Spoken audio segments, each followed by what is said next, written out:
साथियों, जय जवान जय किसान, मैं आपका रवि आजाद। साथियों, हम अभी हैं जींद जिले की जुलाना का जो तहसील परिसर है उसमें धरने पर बैठे हैं और चारों तरफ आप देख सकते हैं हमारे बुजुर्ग हैं, नौजवान हैं, माताएं बहनें हैं और हमारे वो 10 साथी जो 3 दिन की जेल काट करके आए हैं।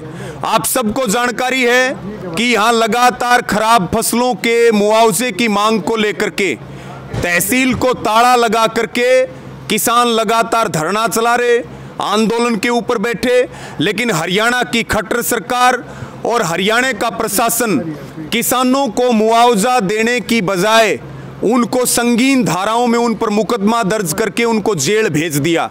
और ये किसानों की ताकत थी कि सरकार को बैकफुट पर आकर के और हमारे तमाम साथियों को, जो हमारे 10 साथी जेल के अंदर थे, उनको 2 जून को रिहा करना पड़ा, जो किसानों की बहुत बड़ी जीत है। यहाँ फैसला हो चुका था कि हम जमानत नहीं लेंगे, किसानों ने कोई अपराध नहीं किया, वो अपना अधिकार मांग रहे हैं और हमारे साथियों की रिहाई हुई। 3 दिन की जेल की यात्रा वो पूरी करके आए हैं और ये इनकी जेल की यात्रा की ताकत थी। किसानों का संघर्ष था कि लंबे अरसे से जो मुआवजे की मांग हो रही थी उस पे भी सरकार और प्रशासन ने आश्वासन दिया है कि शनिवार या सोमवार से किसानों के खातों में मुआवजा डलना शुरू हो जाएगा, जो लगभग 5.5 करोड़ रुपए है, 5.5 करोड़ रुपए के करीब हैं। तो अभी हम यहाँ उपस्थित हैं, सभी हमारे जेल गए हुए साथियों का अभिनंदन किया गया और उनका स्वागत किया गया है। सारे मेरे चारों ओर बैठे हुए हैं, इनकी 3 दिन की जेल की यात्रा जो रही और जो इनके अनुभव रहे, क्योंकि आंदोलनकारियों के लिए जेल एक तीर्थ स्थान है, मुकदमे हमारे लिए गहनों का काम करते हैं और जेल जा करके ये हमारे सभी प्रधान और साथी और मजबूती के साथ, इन्होंने सबने संकल्प भी लिया कि और मजबूती के साथ हम काम करेंगे। और ये जो 10 हमारे साथी हैं, जिनमें से हमारे 12 के प्रधान हैं बसाऊराम लाठर जी, राजपाल लाठर जी जो उप प्रधान है मंडी एसोसिएशन हरियाणा के, और जो सरपंच हैं और एसोसिएशन के भी ये प्रधान है सरपंचों की, कुलवंत सरपंच जी, एक्स सरपंच सादीपुर गांव से पवन लाठर जी, बीकेयू के ब्लॉक प्रधान है भगत सिंह करसोड़ा जी जो समाज सेवा का काम करते हैं, आज़ाद लाठर जी देसखेड़ा गांव से, पवन लाठर जी सादीपुर गांव से, हमारे भाई नरेंद्र ढांडा जी गतौली से हैं, जिला प्रधान है बीकेयू के, और वीरेंद्र लाठर जी सादीपुर गांव से, और हमारे छात्र नेता हैं सुमित लाठर जी। ये 10 साथी जेल होकर के आए हैं। अब जेल के बारे में बसाऊराम लाठर जी जो प्रधान है 12 के, वो अपनी बात रखेंगे। पकड़ दो आप जी, बताओ। सर, हम वहाँ जो गए ना जेल में, यहाँ से हमारे को पुलिस उठा के लेगी। हमारा ये अनुभव रहा, जो हमारे पीछे आप जैसे भाइयों की ताकत थी, बड़े बुजुर्गों की, इन्हीं की ताकत की वजह से तो हम गए थे और इन्हीं के आशीर्वाद से हम आए यहाँ। अब जो आगे इनका आशीर्वाद रहेगा, उसके बाद जब इनका आशीर्वाद ये हमारे को यहाँ रखना चाहेंगे तो यहाँ रख लेंगे और वापिस भी छोड़ के आना चाहेंगे तो वापिस छोड़ेंगे। हमारा तो ये अनुभव है कि भाईचारा सबसे बड़ी चीज़ है। लेकिन मुआवजा लेकर के रहेंगे, वो तो इनका काम है जी। हम तो जड़े जो ये आदेश करेंगे उसका आगे खड़े हैं। मुआवजा लेना इनका अपना अधिकार है, इनका अपना अधिकार क्षेत्र माता है।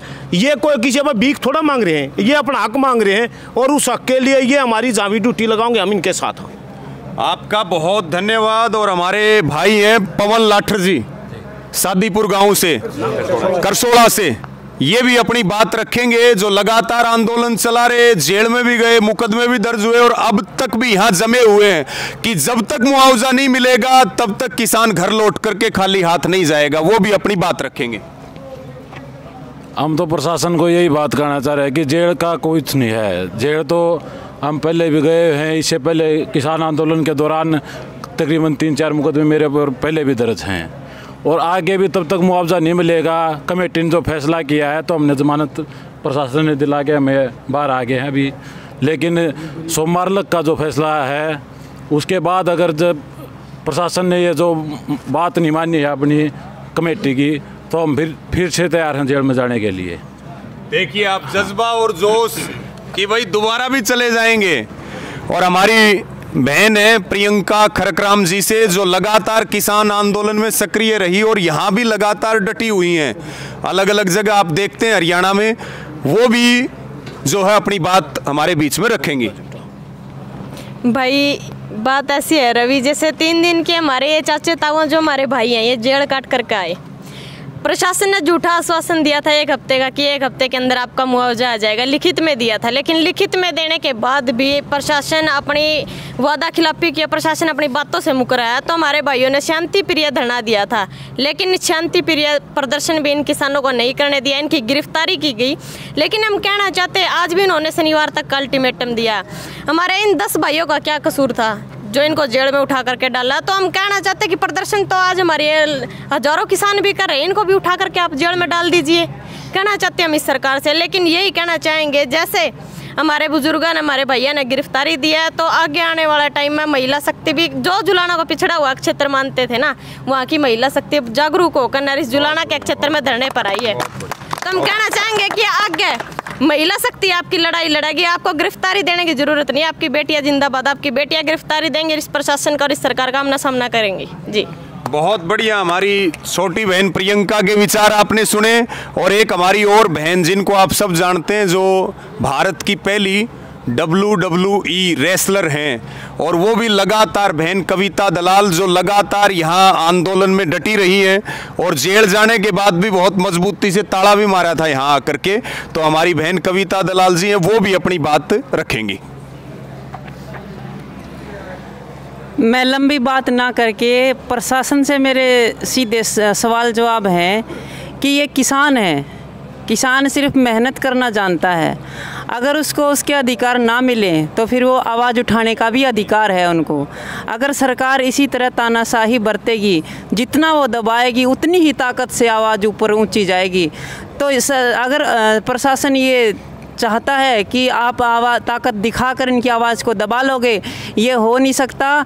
हक की लड़ाई है, और आज हर किसान, पूरे प्रदेश का, पूरे देश का किसान जागरूक है, पूरे देश का युवा जागरूक है। और हम महिला शक्ति हमेशा अपने भाइयों के, अपने बुजुर्गों के आगे आके लड़ाई लड़ेंगे।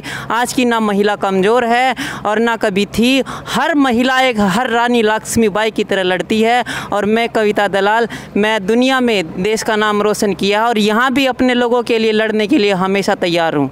बहुत बढ़िया। हमारे जो अंतिम बात भाई सुमित लाठर जी, जो गांव सादीपुर से हैं, छात्र नेता हैं, वो भी अपनी बात रखेंगे। साथियों नमस्कार। मैं आपको बताना चाहता हूँ, इकलौती तहसील ऐसी जिसमें दोनों फसल खराब हो गई थी। यहाँ के किसानों को अन्न भी खरीदना पड़ा था, जो देश का पेट भरे हैं। तो हमारी जो गिरफ्तारी हुई ना, और जो हम जेल में गए हैं, संत गोपाल दास जी एक बात कह रहे हैं, समाज का काम में अगर को मुकदमा लगा है ना, तो मान लिया एक ओलंपिक का मेडल मिला आप लोगों ने। और हमने इस सरकार पर एक ऐसा कलंक लगा दिया है, क्योंकि यहाँ पर मुआवजा देने का सरकार का हक बना था। 5-4 गांव तो इसे दूसरा दिन मुआवजा देना वो भी थोड़ा है। श्री रामचंद्र ने बनवास काटा था, लंका ढा दी थी। हम जो जेल में गए हैं ना, तो यह सरकार कर मारे भी सदा याद रह गया बात है। अगर वह हम लड़ाई के लिए लग रहे थे अन्नदाता की, जिसकी दोनों फसल खराब हो रही हैं। जो दुष्यंत चौटाला न्यू का हमने बिचौलिया से मुक्ति दिलवा दी, 3 दिन में खाते में पीछे डाल दूँ, वो बिचौलिया का ब्रांड एम्बेसडर बना बैठा है। यहाँ के छोटे किसान मेरे भाई, जिन कर्जे में पीछे उठा रखे हैं। आप कल्पना करके देखो, जिस किसान ने 2 किले के पीछे उठा लिए 1 लाख, और उसकी साल भर में मुआवजा मिलेगा 24,000 रुपये। उसका इंटरेस्ट हो लिया, इतना तो पूंजी उड़े की उड़े खड़ी है। उस खातिर तो फांसी का फंदा को दूर की बात नहीं है। और ताला या हमारी गिरफ्तारी तो या सरकार जो करे, सरपंच का नाम का सरपंच लाग जा रहा है, विधायक का नाम खातर साबुत उम्र खातर विधायक लाग जा रहा है। इस सरकार का आगे कलंक लाग गया, कलंक अरियो मेटे कौन कदे भी। और सरकार के नहीं, विपक्ष के भी, और जो नई पार्टी, क्योंकि हमारा दायित्व थोड़ी था यार, जो नई पार्टी आने वाली है उनकी कोशिश दिखे कौन थी लड़ाई लड़न किया। और तहसीला हमारी इस तहसील में यो अंतर है, और तहसीला मुआवजे खातिर जो ताला मारा गया था वो अधिकारी की गलती हुई थी। इस तहसील में क्या था, प्राकृतिक आपदा आ गई थी और उसमें किसान की कोई भी गलती नहीं थी। यानी का विधायक मुजफ्फरनगर में जाकर 21 लाख रुपये देकर यार, हाड़े कौन देने चाहिए थी। तो साथियों, सबका धन्यवाद है, और सारे किसानों का संघर्ष को सैल्यूट है जो जेल में गए और लगातार आंदोलन चल रहा है। और आप सब भी यहाँ नजर बना करके रखें, और हरियाणा सरकार भी ध्यान रखे कि वो भविष्य में किसी किसान की अगर ऐसे गिरफ्तारी करेगी, ऐसे मुकदमे दर्ज करेंगे, तो फिर वो उनकी ईंट से ईंट बजाई जाएगी। हरियाणा की सरकार इस बात को कान खोल करके सुन ले। सबका धन्यवाद। जय जवान जय किसान।